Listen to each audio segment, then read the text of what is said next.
las 7 de la mañana, 36 minutos, en Radio Qué Buena 92.1 FM. Es el informativo del Eje Cafetero desde el quinto piso del Centro Comercial Guadalupe Plaza en Dos Quebradas. En televisión digital, Risaralda TV, para que esté en sintonía también, y en redes sociales para Colombia y el mundo. Está en línea el doctor Mauricio Noreño Espina, médico cirujano, magíster en Administración Pública, especialista en gerencia de Servicio de Salud, ex asesor en salud del despacho del Contralor General de la República, ex concejal de Pereira. Doctor Mauricio Noreño Espina, muy buenos días, ¿cómo está? Muy buenos días, Álvaro. Un saludo afectuoso a toda la audiencia de Risaralda TV y la emisora Qué Buena esta hora, y a toda la mesa de trabajo del equipo técnico. Bueno, con todo esto que nos ha venido contando en los últimos días, ¿qué tiene para contarnos en el día de hoy? Todo está como muy quieto. Pues no, Álvaro, le cuento que hay una situación muy sorpresiva. Pues realmente yo lo había mencionado así como muy tangencialmente, pero no era lo que se esperaba realmente. Y es que el gobierno decidió no incluir la discusión de la reforma a la salud en las sesiones extraordinarias que convocó desde ayer en la ciudad de Bogotá. Entonces, eso sorprende por una razón, y es que todos esperábamos que hubiese premura por parte del gobierno en la aprobación de la reforma. Sin embargo, no presentaron el proyecto, solamente se van a discutir una iniciativa alrededor del Consejo, del reglamento de las elecciones, y se va a discutir una adición presupuestal, pero el tema de las dos reformas que estaban pendientes, que seguían vivas, que son la reforma pensional y la reforma a la salud. Recordemos que la reforma laboral se cayó en las sesiones ordinarias, no fue incluida, y pues eso sorprende. Quizás la razón de peso del gobierno es al haber visto que se le cayó la reforma pensional, pues llegó a pensar que quizás también la laboral, llegó a pensar que quizás se le iba a caer también se le iban a caer las otras reformas por la falta de apuestas a nivel de la Cámara y el Senado. Eso es noticia. Sí, entonces en este momento el hecho de que no se hayan incluido en el decreto de sesiones extraordinarias, pues representa el hecho de que se tendría que empezar nuevamente su discusión en la comisión, en la plenaria de la Cámara. Hay quienes dicen, pues hay quienes aseguran que como en las discusiones que se estaban llevando a cabo en la plenaria no se superó la etapa de discutir las inhabilidades, las inhabilidades que cada congresista presenta.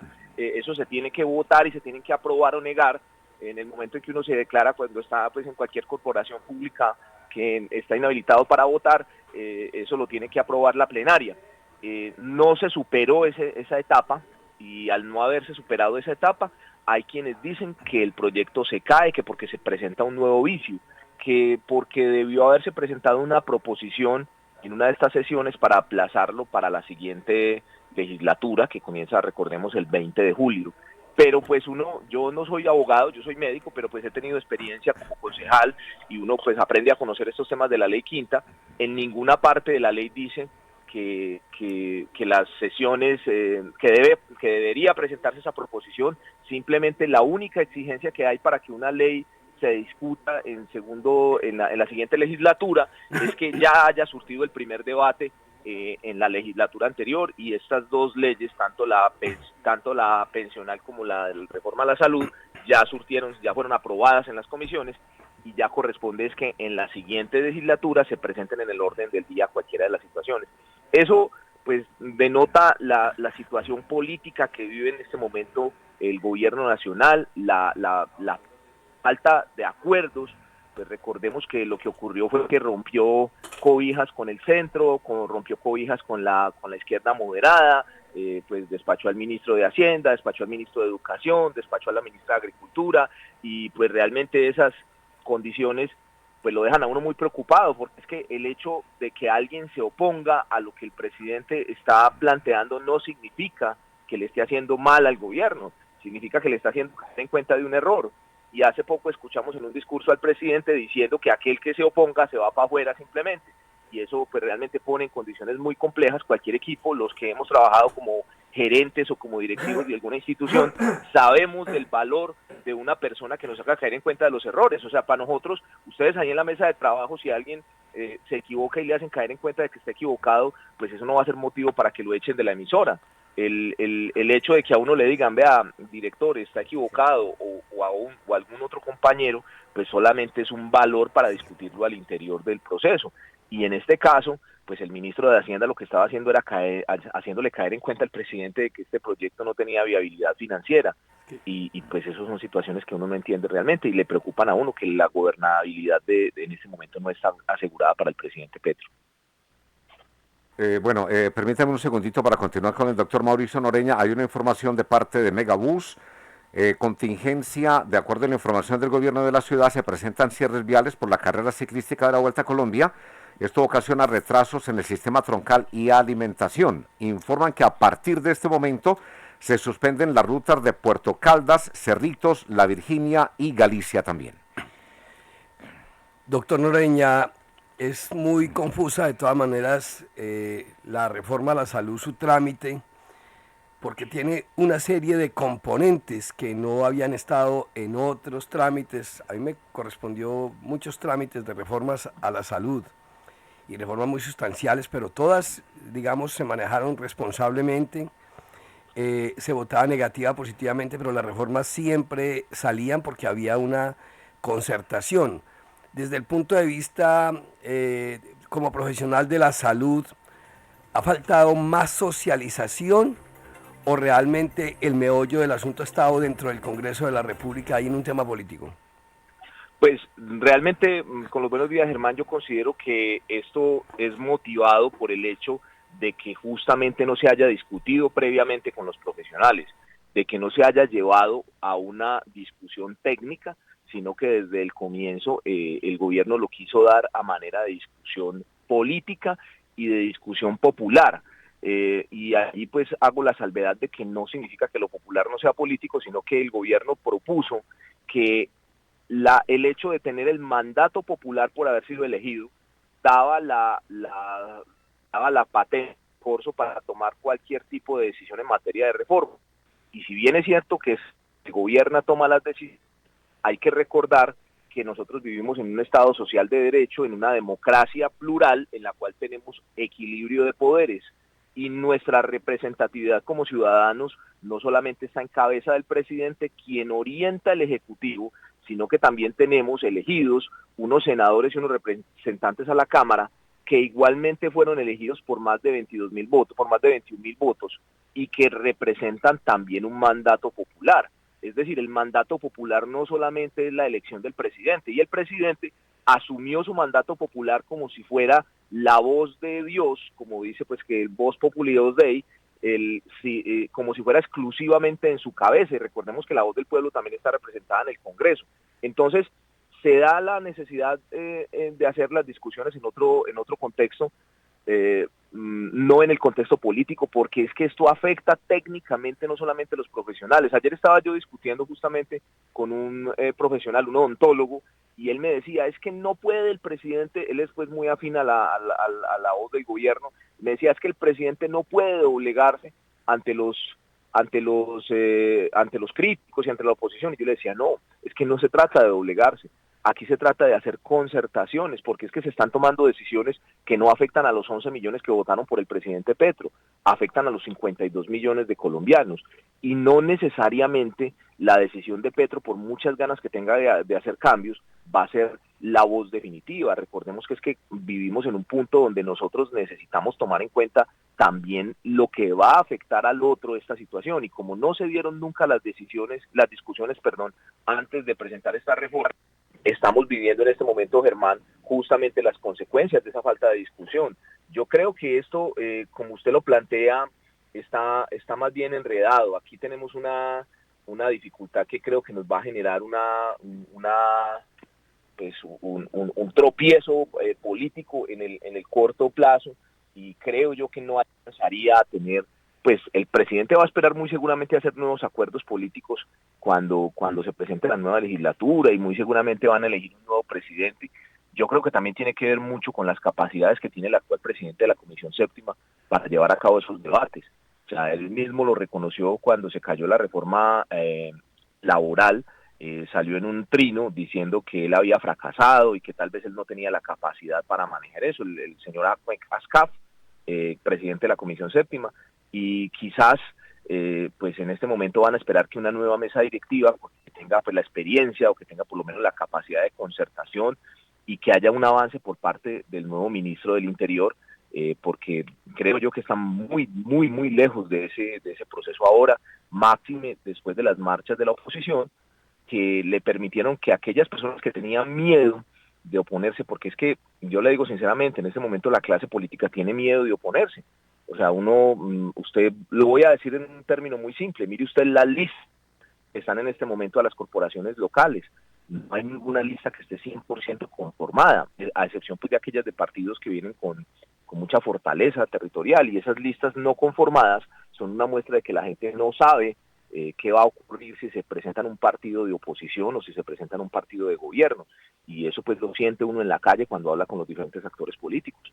Entonces en este momento el hecho de que se dé una marcha de gente favoreciendo la oposición hace que la gente se anime justamente a hablar, no en contra, sino a hablar con argumentos para oponerse a lo que considere negativo de las reformas.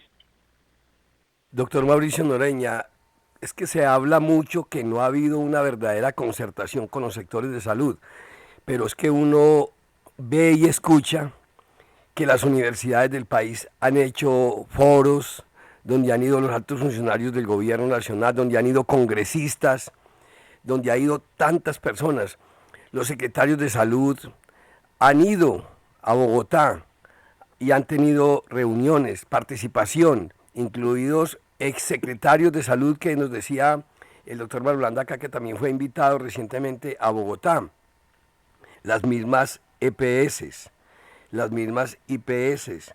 Es decir, creo que conferencias, reuniones, foros han habido mucho, pero todo termina en una discusión en el Congreso de la República con el gobierno nacional, que son a fin de cuentas los que toman la decisión final. ¿O usted considera que realmente ha faltado concertación?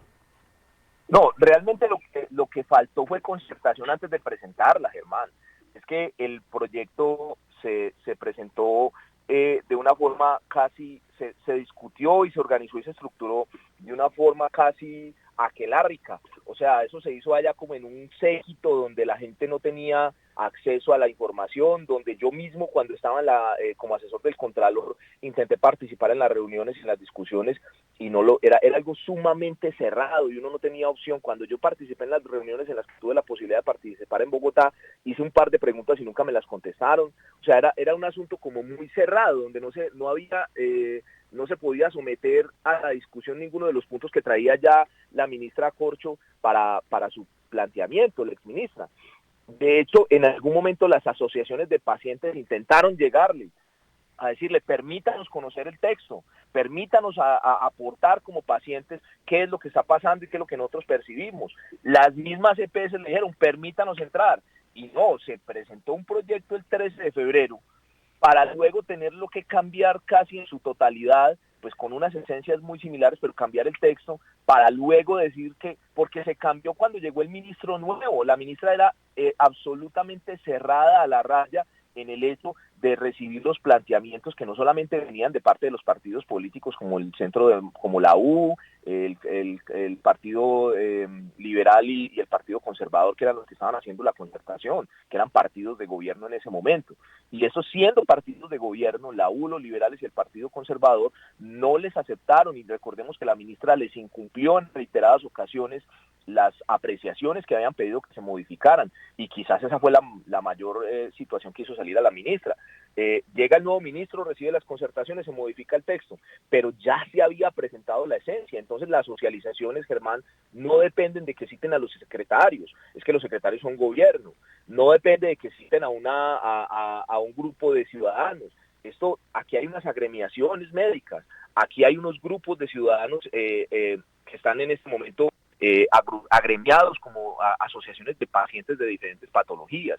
Y allí inicialmente, cuando se van a esas discusiones, tiene que haber una concertación de cómo van a quedar. Es que aquí hay un porqué muy claro, aquí hay un porqué, hay una necesidad de modificar el sistema. Lo que no está claro es el cómo se va a aterrizar eso en los territorios, cómo vamos a hacer en un departamento como Risaralda, por ejemplo, para articular las redes integradas e integrales con los centros de atención prioritaria, cómo van a quedar nuestros ciudadanos, por ejemplo, en ciudades como Pereira, para citar un ejemplo muy sencillo, Dos Quebradas, dónde van a quedar siendo atendidos y cuál va a ser la operatividad por medio de la cual se les van a seguir entregando los medicamentos y cómo van a ser esos procesos de entrega de recursos para que se mejoren las condiciones de atención. Eso todavía está en estudio y no no nos podemos quedar en este momento esperando a que eso ocurra. Tenemos que orientar que esa discusión se dé de manera técnica y una vez hayan salido esas claridades, digamos, apenas se tenga una exposición de motivos clara.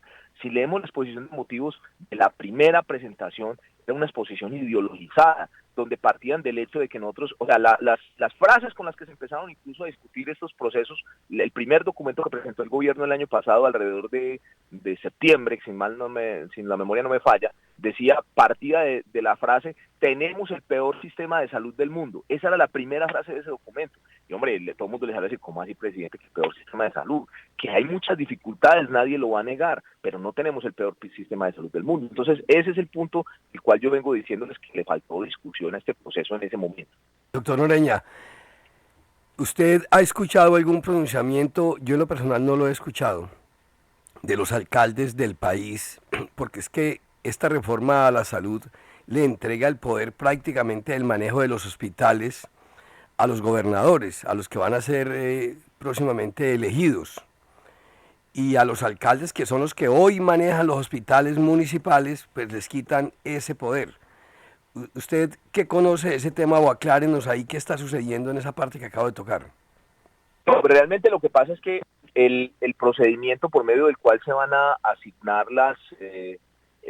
pues primero que todo hay que aclarar, en este momento los territorios manejan una parte del Sistema General de Participaciones cuando se reasignan los recursos y se da la redistribución. Actualmente eso se da por unas cuentas territoriales y eso, digamos, lo que es el recurso mensual que ingresa para todos los procesos de salud pública, de procesos de saneamiento, que son las partidas de salud que ingresan a los municipios. Cuando se presenta la reforma, se plantea que esos recursos los va a manejar totalmente la ADRES, es decir, los alcaldes van a tener que transmitir esos recursos a la ADRES para que ella los redistribuya y ya los asigne como partidas para el sector salud. Pero las partidas ya no se le van a entregar al municipio, sino al departamento. Entonces, eso va a cambiar la modalidad por medio de las partidas presupuestales de salud. Entonces, ahí es donde yo he identificado que como no existe un conocimiento profundo de cómo se va a manejar y muchos actores no se han leído los componentes esenciales de la reforma, todavía no han caído en la cuenta de lo que va a ocurrir. Entonces yo pues realmente creería que esto es un problema de información y como eso no lo vienen a leer hasta que no se apruebe. En este momento lo que se está discutiendo va a transformar la manera como se van a asignar los recursos y en el momento en que se le da a los departamentos y se le habilita a los departamentos la capacidad de asociarse con otras entidades territoriales, con otros departamentos, van a generar unas condiciones complejas en el proceso de contratación y allí es donde va a haber riesgos de corrupción, Germán, que pues toca que en este momento desde las corporaciones se le pongan todos los ojos a esas vigilancias de recursos. Doctor Mauricio Noreña, ya para terminar, hay una pregunta que nos envía por acá nuestro compañero Fermito Reglosa. O pregunta no, es algo a lo que se refiere. Dice, el tema no es concertación, es ideológico, político y mermelada. No le falta más. Y veo que está escribiendo por acá un poquito más. ¿Qué opina, doctor? Pues mire, esa es la inquietud que a nosotros... Dice que es una posición apocalíptica. Pues mire, el escenario de las discusiones de estos procesos a nivel de esto siempre le generan a uno esa inquietud y esa duda. Yo pensaría que Fermín tiene razón si no hubiese visto a la gente de un partido de gobierno como lo es la Alianza Verde presentando una proposición para que se archive el proyecto. Si yo estuviera viendo solo a los partidos tradicionales o a políticos como los que pues hicieron parte de la elección del presidente allá, pues para no mencionarlos con nombres, o algunos que fueron presidentes del Congreso y otros, o sea, si uno viera esa posición, uno diría, sí, es válido, pero en este momento ver partidos de gobierno que ayudaron a hacer presidente a Petro, que están presentando proposiciones para que esto se estudie, yo creo que no solamente va en ese componente, yo creo que esto requiere, y pues ojalá lo que yo me sueño es que esto no se vuelva una discusión solamente basada en mermelada, sino que se vuelva, como lo he planteado en diferentes oportunidades, una discusión netamente técnica, porque el proceso es muy complejo para dejarlo solamente en manos de una decisión por mermelada o por unos cupos indicativos como se llamaban antes o por unos cargos a nivel nacional. Yo creo que esto requiere es que pensemos en la salud de todos los colombianos. E independiente de ello, vamos a suponer que pase tal cual está. Necesitamos ponernos pilas en las corporaciones territoriales para que tomemos buenas decisiones y para que nos enfoquemos en hacer los controles políticos correctos. O sea, yo lo decía anoche en un programa de fútbol al que fui invitado, que sería como que un equipo, por bueno que sea, tenga un mal técnico. Nos toca vigilar que las decisiones alrededor de quienes manejen la salud, de quienes tengan en su poder las posibilidades de contratar, de ser quienes tomen las decisiones de cómo se va a operativizar el sistema, sean personas idóneas. Álvaro y Fermín, aprovecho pues para saludarlo. Creo que aquí eso es lo que todos esperamos y Dios permita que sea así, Dios permita que la postura no se venda alrededor solamente de un paquete de mermelada o de unos puestos o de unas prebendas para un congresista. Bueno, el doctor Mauricio Noreña Ospina, muchas gracias por acompañarnos en esta mañana. Le deseamos un feliz fin de semana. Igualmente, muchísimas gracias. Ya son las 7 de la mañana, 55.